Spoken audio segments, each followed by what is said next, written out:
Gusto raw ni Pangulong Bongbong Marcos na bigyan muli ng posisyon sa gobyerno si dating Interior Secretary Benher Abalos, pero gate ng Pangulo, walang babalasahin sa kanyang gabinete. Nasa frontline ng balitang yan si Maricel Halili.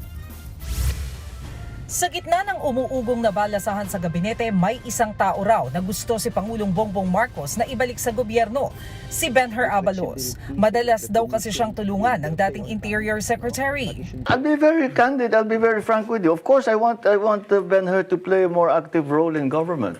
Of course, he has been there and he has been helping us in many ways, informally, privately. I wouldn't mind finding a way for him to help us in an official capacity.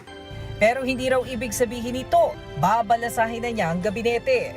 Him to join, to become a more active, to play a more active part in government, doesn't mean, it necessarily means that somebody else has to be, it's not a zero-sum thing in the cabinet, that you have to remove somebody to gain somebody else.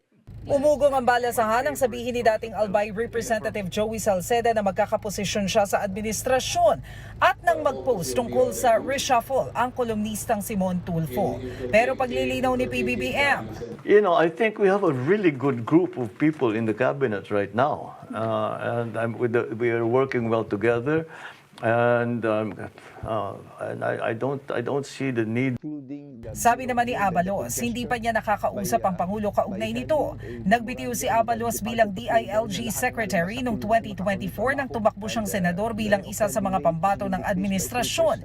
Pero hindi siya nanalo. Sa ilalim ng pamumuno ni Abalos, na aresto ang malalaking personalidad gaya ni na dating Bambantarlac Mayor Alice Guo na sangkot sa Pogo Scandal.